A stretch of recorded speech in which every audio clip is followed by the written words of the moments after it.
ஈன்றாள் பசிக்காண்பான் ஆயினும் செய்யற்க சான்றோர் பழிக்கும் வினை. வள்ளுவர் இன்னொரு குறள் ஒண்ணு கொடுத்தார். ஈன்ற பொழுதில் பெரிதுவக்கும் தன் மகனை சான்றோன் என கேட்டத்தாய். அந்த குறளுக்கும் இந்த குறளுக்கும் ஒரு சின்ன வித்தியாசம் தான். போர்க்களத்திலே தன்னுடைய மகன் வீரம் செறிந்தவனாக இருந்தான். அன்றைக்கு சான்றோன் என்று சொன்னால் வீரம் சார்ந்தவன். போர்க்களத்திலே போரை நடத்தி செல்பவனுக்கு பெயர்தான் சான்றோன் என்ற பெயர். கால மறுவிலே இன்றைக்கு என்ன வாயிற்று என்றால், சான்றோன் என்று சொன்னால் நீதி நெறி வழுவாமல் வாழ்பவன், அறம் சார்ந்து வாழக்கூடியவன் என்ற ஒரு பொருள் படும்படி இன்றைக்கு சான்றோன் என்கின்ற ஒரு பொருள் வந்துவிட்டது. ஈன்ற பொழுதில் பெரிதுவக்கும் தன் மகனை சான்றோர் என கேட்டத்தாய். இங்கே இன்னொரு பொருள், தன் தாய் பசியோடு இருந்தாலும் சரி சான்றோர் பழிக்கும் வினையை செய்துவிடக் கூடாது. என்றால் பசிக்காண்பான் ஆயினும் செய்யற்க சான்றோர் பழிக்கும் வினை. ஒரு தாய் என்பவள் ஒரு கருவினை தன்னுடைய வயிற்றிலே 10 மாதம் சுமக்கிறார். தந்தை என்பவன் மூலப்பொருளாக இருக்கிறான். மூலப்பொருளாக இருந்தாலும் அந்த மூலப்பொருளை வளர்க்கின்ற ஒரு பெருமை யாருக்கு இருக்கிறது என்றால் ஒரு தாய்க்குத்தான் அந்த பெருமை இருக்கிறது. 10 மாதம் சுமந்திருந்து பெற்றார். பகலிரவாய் விழித்திருந்து வளர்த்தார். வித்தகனாய் கல்வி பெற மேதினியில் நாம் வாழ செய்தார். கவி காமு சிரிப்பு அவர்கள் எழுதிய பாடல். ஒரு அற்புதமான அன்னையை பற்றி அதற்கு முன்னால் பூவை செங்குட்டுவன் அவர்கள் எழுதிய ஒரு பாடல் இருக்கிறது. தாயிற் சிறந்த கோவிலும் இல்லை, தந்தை சொல் மிக்க மந்திரம் இல்லை, 1000 உறவில் பெருமைகள் இல்லை, அன்னை தந்தையே அன்பின் எல்லை. உச்சபட்ச அன்பு என்பது இந்த மனிதர்களுக்கு கிடைத்த பேரன்பு மனைவியிடம் கிடையாது. மனைவி கூட தனக்கு பொருள் சார்ந்தவனாக இருக்க வேண்டும் என்றால் தான் அந்த கணவனுக்கு உரிய உயரிய இடம் கிடைக்கும். ஆனால் ஒரு தாய் என்பவள் தன் மகன் தன்னுடைய வயிற்றிலே இருக்கின்ற பொழுது அவன் கொடுக்கின்ற துன்பமாக இருந்தாலும் சரி, இந்த மண்ணுலகிலே அவனை ஈன்றெடுத்த பிறகு அவன் செய்கின்ற எத்தனை விதமான சேட்டைகள். முதலிலே தவழ்கிறான், தவழ்ந்தவன் எழுந்து நிற்கிறான், எழுந்து நின்றவன் அம்மா என்று மழலை மொழி பேசுகிறான். குடலினிது யாழினிது என்பார் தம் மக்கள், மழலை சொல் கேளாதவர் என்று சொல்கின்றபடி அந்த தாயானவள் அந்த குழந்தையை வளர்க்க.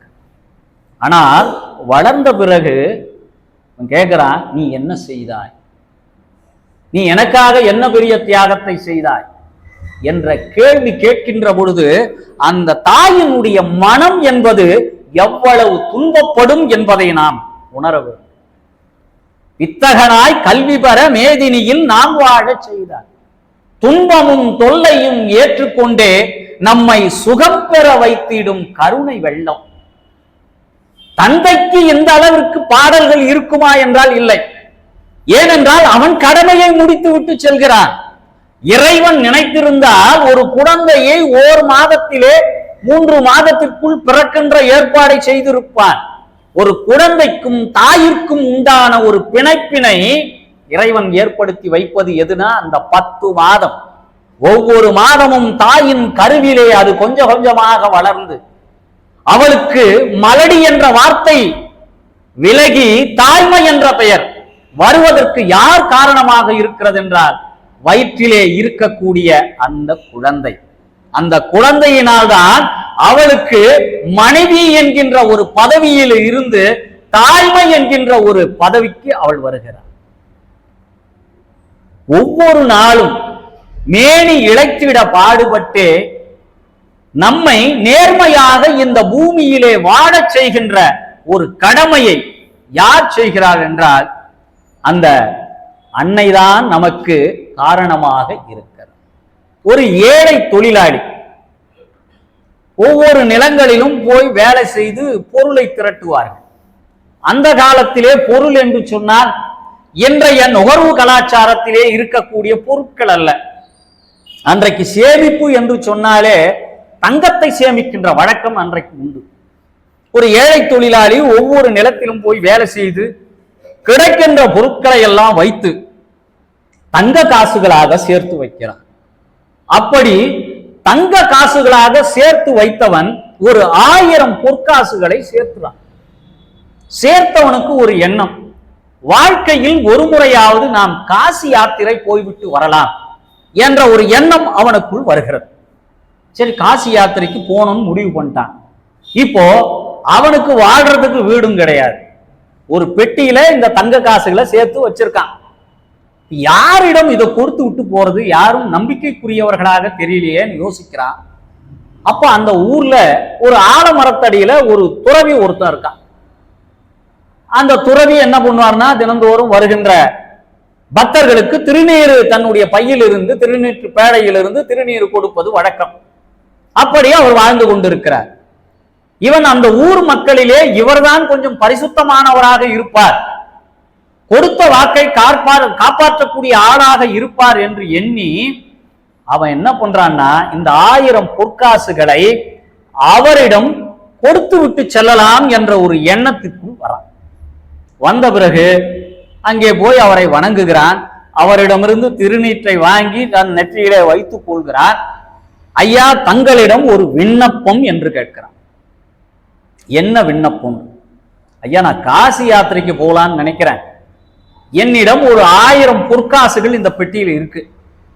நான் காசி யாத்திரைக்கு போயிட்டு வந்த பின்னால நீங்க இந்த 1000 பொற்காசுகளை எனக்கு திருப்பி கொடுத்துருங்க அப்படின்னு கேட்கும்போது அவன் சொல்றான், நானும் துறவி, மண்ணாசை, பெண்ணாசை, பொன்னாசை மூன்றும் துறந்த துறவியிடம் கொண்டு வந்து பொன்னை கொடுக்கிறாயே, இது ஏற்புடையதா?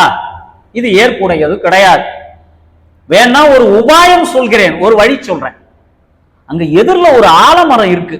அந்த ஆலமரத்தின் வேர்களுக்கு இடையே இருக்கக்கூடிய மண்ணை நீ தோண்டி இந்த பெட்டியை கொண்டு போய் அதில் புதைத்து வைத்து ஏதாவது ஒரு அடையாளத்தை வைத்து விட்டு செல்.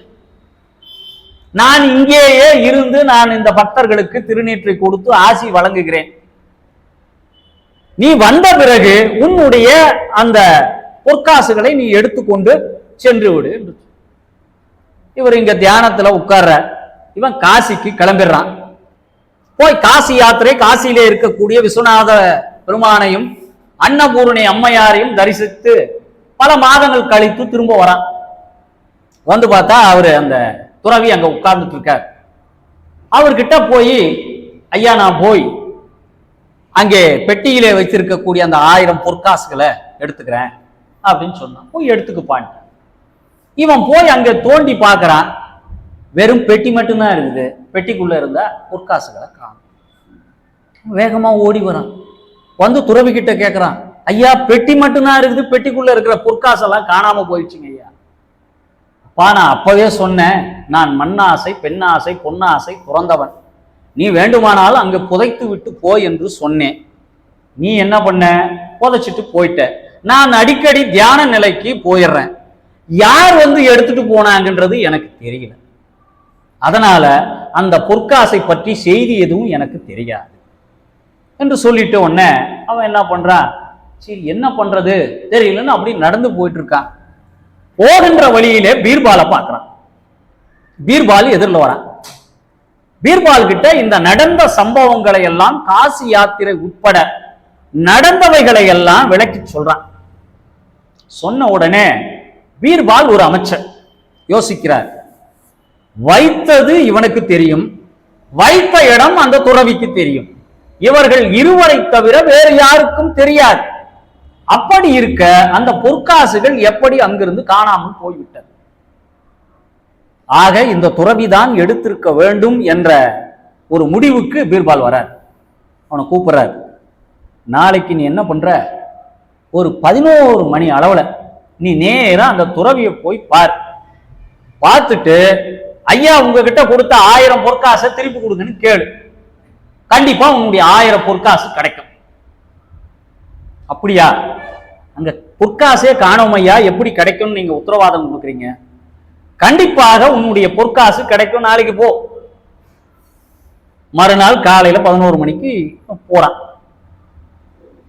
போவதற்கு முன்னால அந்த மரத்தின் பின்புறத்திலே காவலாளிகள், அரசவை காவலாளிகள் மறைந்திருக்கிறார்கள். பீர்பாலும் அங்கு மறைந்திருக்கிறான். இவன் வருகின்ற நேரத்திலே அவன் என்ன பண்றான், ஒரு காவலாளியை அனுப்பி ஒரு 10,000 பொற்காசுகளை அவன் கையில கொடுக்கிறான்.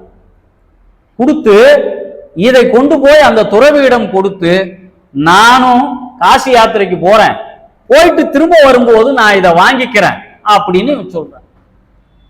இந்த நேரத்துல இவன் வரான், 1000 பொற்காசுகளை தொலைச்சுட்டான் பாருங்க.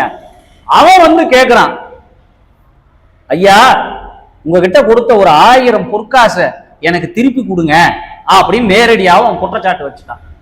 இப்ப அந்த துறவி யோசிக்கிறான், 10,000 பொற்காசு ஒரு பக்கம் வருது, 1000 பொற்காசு பெரிதா 10,000 பொற்காசு பெரிதான்னு யோசிக்கிறான். யோசிச்சுட்டு என்ன பண்றான், 10,000 பொற்காசு பெரிது. இப்ப என்ன பண்றான், நீ கொடுத்துட்டு போன பொற்காசு தானப்பா, இந்தா 1000 பொற்காசை நீ வச்சுக்கணும், மறைச்சு வச்சிருந்த பொற்காசை கொடுக்குறான். இப்ப பின்னால் இருந்த காவலாளிகள் வந்து இவனை பிடிச்சிக்கிறாங்க. பிடிச்சிட்டு கேட்கிறாங்க, ஏம்பா உன்னை நம்பி நீ ஒரு முழு துறவி என்ற ஒரு காரணத்தினால்தான் அவன் ஒரு 1000 பொற்காசை உன்கிட்ட கொடுத்துட்டு போனான். அதை நீ களவாடி வைத்துக்கொண்டு அவனுடைய உழைப்பின் மூலமாக அவன் சேமித்த அந்த பொற்காசுகளை திருடி ஒரு துறவு வேடத்திலே இருந்து நீ பொய் சொல்கிறாயே, இது தகுமா என்று கேட்கிறான் பீர்பால். இப்ப அவனை என்ன பண்றாங்கன்னா கைது பண்ணிடுறாங்க. இந்த கைது பண்ணுவதனுடைய நோக்கம் என்னன்னா, நாம் வகிக்கின்ற ஒரு பதவி, நாம் வகிக்கக்கூடிய அந்த தோற்றம், இவையெல்லாம் உயர்ந்ததாக இருக்கின்ற பொழுது ஒரு சிறியவர்களுக்குரிய அளவிற்கு ஒரு சின்னத்தனமான செயல்களை செய்தோமானால், பெரிய மனிதர்களுடைய போர்வையிலே நாம் சிறிய மனிதர்களாக நடந்து கொண்டால் அது என்றைக்குமே நமக்கு ஒரு மிகப்பெரிய தண்டனையை பெற்றுத்தரும் என்று கூறி